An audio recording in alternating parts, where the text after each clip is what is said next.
try is in! Cole O'Hara strikes.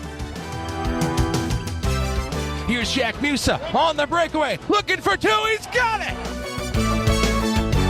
Jack Musa across to O'Hara, he scores! That's a program record for point streak! Here's Dontless Mills on the doorstep, they score!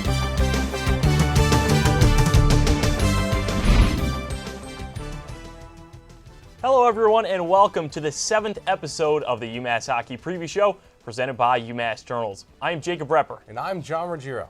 Today we'll use the big, bad breakboard to analyze the ugly from Game 1 versus Maine. Then we'll highlight the bright spots from Game 2. And then we'll welcome a special guest to preview the upcoming series against Boston College. John, already show 7. Can you believe it? I can't, Jacob. The season has flew by. And it's flown by so far for the Minutemen. Already 11 games in, and they've gotten themselves off to a pretty solid start. They entered last week with 6 wins, 3 losses, coming off a pretty defensive-oriented series versus the Cornell Big Red. They battled for a split in that one. However, when UMass welcomed a top-5 offense in the country into the Mullen Center on Thursday, defense was few and far between. Yeah, Jacob, a big reason because of that was because of the last-minute news. Michael Rabel out day-to-day. Jackson Irving had to make his first start of the season, and frankly, he did his best. But Maine, they scored the first 3 goals of the game and never looked back. Josh Nadeau ended up with a hat trick in this game where UMass allowed 54 shots on goal, won only 47% of the faceoffs, and took a whopping 6 penalties in that process. This spelled disaster for the Minutemen, Jacob. It certainly did, and John, why don't we go over to the big bad breakboard and break things down? Let's do it. All right, mind me, I'll waltz over here, and there's nothing good from this game. Coach Carvel, he'll talk about it in just a few moments when we roll that. This was a terrible game for UMass. 3-1 here. They've got a little bit of life in this one. Second period, we'll roll the clip. 5-on-5 hockey. Keep that in mind, 5-on-5. No extra man. We'll pause it right here. Look at how many Minutemen are in front of the net. This is catastrophe right here. 1, 2, 3, 4. 4 Minutemen all tied up just to Maine's 3. So Minutemen, they have the advantage in terms of, well, winning a puck battle. They don't do that. The puck's going to pop out right up top to the point here. And we're going to see what happens. We'll roll the tape right there. Maine gets the point. Look at that. Just squeaks out. And we're going to stop it right here. This is a good opportunity for Maine. So they stretch the ice. Minutemen converge down low. And they can do a lot of things here. The defenseman, he can pass it D to D and have a look at the net. Or they could feed it out front to the bumper position in the middle, which he does in Nadeau. Nadeau finds that open space that we've talked about a couple times on this show. And what does he do? He rips it. Jackson Irving, not much he can do. Also, you're going to see as well, you got Minutemen defenders on that back post, something that Coach Carvel's talked about so many times. We'll pause it in just a few moments. Look at this. So many options. They feed it out in front. We'll pause it right there. This is Charlie Lieberman right in front. Excuse me, that's Del Elche. Doesn't get under the stick of his forward, and ultimately, that is the difference maker for the Minutemen. Losing puck battles, converging down low, Maine spreading out the offense, and getting the goals to go, something that they did a lot in that game. Now, John, I'll tag you in. Bring in the more bad. Yeah, Jacob, let's do it right here. We're going to start right away with the 5th Maine goal of the game, and it's blown right by me, but it's Josh Nadeau. I believe that was his second of the game. And let's stop it right here, Jacob, if we can. So we've got Nick Van Tassel right here, and he gets a little jumbled up with the puck. Not really sure where it is. It's going to be right behind him right here. Hope you can see that. And UMass, of course, they're on the penalty kill here. Should lay that groundwork for you. Maine's got 2 guys way up top, 1 here and 1 here. So UMass, they've got 3 on this side of the ice. 2 men on this guy in front. Also remember this man here as well. So let's just take a look at how this plays out. As we roll the clip, Van Tassel loses it. Here comes Josh Nadeau. Stop it right here. Olvestad should probably come and pick him up because Van Tassel should have this guy potentially. But again, 5-on-4, things get kind of lost, especially with Van Tassel not grabbing the puck there. But then you have Owen Murray here, who doesn't win the battle in front with Thomas Friel, and Jackson Irving's eyes are completely taken away from him, and we'll see what happens because of that. It goes right past him, right into the back of the net. Not ideal for UMass. Coach Carvel, he called it the worst loss he's seen in Amherst in 10 years. Can't take that lightly if you're a UMass fan.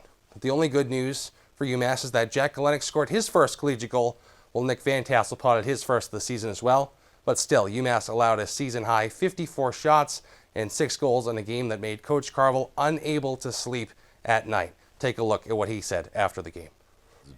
Poorly as we've played in my 10 years here at UMass, and to figure out why we don't come out ready to compete in games, and thought we were pretty well prepared, knew what Maine was going to bring, and that's what they do, and we just had no compete tonight. No pushback. I feel bad Jackson Irving gets a chance to play, and we didn't play very well in front of him, but he did. He was about the only guy tonight that came ready to play and kept us in it for a little while. But we left them out to dry too often. Very poor showing by our team. John, in all 4 of our years here, that was probably the most distraught that we've seen Coach Carvel after a game. Yeah, Jacob, a very short media session after the game. Obviously was pretty upset. UMass, of course, didn't have anything for Maine. Let up 54 shots, didn't even able to get 20 of their own. So Coach Carvel, obviously, very upset. And with perhaps little sleep, just 24 hours later, Coach Carvel shakes the lineup a little bit. Jackson Irving remains in net with Michael Robel day-to-day. And the Minutemen, they did something that they've only done 4 times before this game, and that is... They scored the first goal of the game, Jacob. And here it is right here. Francesco Del Elche on the power play. 10 minutes into the first, UMass strikes first. Galenic, the face-off win. Back to Nestersil, finds the open man in Del Elche. For the one-timer, UMass starts off with the lead. Tic-tac-toe, and they're going to do it again here. Second period, 10 minutes left on the power play. Daniel Jenczko scores his second of the season, gets the feed over from Francesco Del Elche, and Jack Musa with the secondary assist. Those 3 teaming up for the second goal of the game. Jenczko hype after that one, but how about right here? Van Tassel trying to get through traffic. He can't, but it goes right to the stick of Lucas Olvestad, who snipes the right corner. The captain throws the monkey off his back in celebration after this one. A brilliant goal for the defenseman. The Minutemen up 3-0. It can't get much better. Oh, wait, it actually can. They're going to come the other way with the empty net late in the third period. Mikey D'Angelo, no, he gives it over to Daniel Jenczko, the guy that's been here for 2 seasons, the Michigan State transfer, giving the puck to him. Daniel Jenczko gets his 3rd goal of the season, and the Minutemen, John, with a complete reversal from what we saw the night before in a fantastic setting from them. Yeah, Jacob, unbelievable stuff for UMass. Probably the greatest flip of a series I've seen, at least in my time here in Amherst. But UMass, they finished with 35 shots on goal, went 2 for 7 on the power play, and of course secured the shutout, Jackson Irving's 2nd of his career. So here's what Irving and Olvestad had to say after the game. Man, what's this week been like for you? Thanks so much. Yeah, it's been fun. The guys played so well tonight, made my job a little easier than last night, and they're selling out, blocking shots, and did a heck of a job. So, yeah. Coming off a game last night, what's kind of the message in the locker room for that tonight? Kind of changing our whole demeanor a little bit. We've been grabbing our sticks a little bit too tight recently, trying to just force play. So it's kind of just play a little looser, play our game, kind of just create a identity for ourselves that we can just follow and kind of lean back on. I think we did a great job of that. So. Really saw you do the monkey off the back celebration there. What did we get that? Felt good, yeah. Like, honestly, a little monkey off the back there kind of felt good to finally get one, so happy about that. What does the result like tonight say about the character of your guys' team?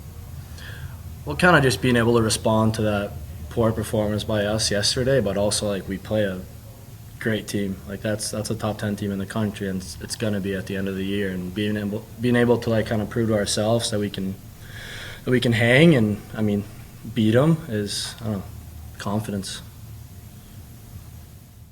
During this week in media, Coach Carvel told us that him and his team did some soul searching after that first game, John, and it certainly seemed like it showed in game 2. Yeah, Jacob, I mean, the complete flip was extraordinary. Of course, UMass, they bounced back like they should have. Coach Carvel, he couldn't sleep after that loss because he couldn't figure out why his team wasn't competing, but it did some soul searching, did some digging, of course, with the help of his assistant coaches as well, and you see the outcome, 4-0 UMass, the victory. There's an old saying that goes, it's not how you start, it's how you finish. But I'm not sure that applies for the Minutemen because when UMass starts strong, they usually finish strong as well, John. Yeah, Jacob, UMass has scored the first goal in 5 games this season now, and in those 5 games, they came out victorious each time. They scored 19 goals and allowed only 6 in those games. They also averaged 38.9 shots on goal, and now, thanks to Jackson Irving and company, they have a shutout as well to show for it. It's so difficult when you don't start with an open goal. They get the lead, and the numbers are perfect. That's something that Coach Carvel's talked about. He's trying to find the reason why. We talked a little bit before about how this is a really young team. Maybe UMass is starting to find out how to get ahead early, especially on home ice. Yeah, Jacob, especially, and we'll show you the graphic here with Northern Michigan, of course, scored first in both of those games as well. You also had Stonehill and Cornell and Maine, of course, the most recent one. And those are huge wins for UMass, of course. That's a big reason as to why they are now ranked 12th in the standings, Jacob.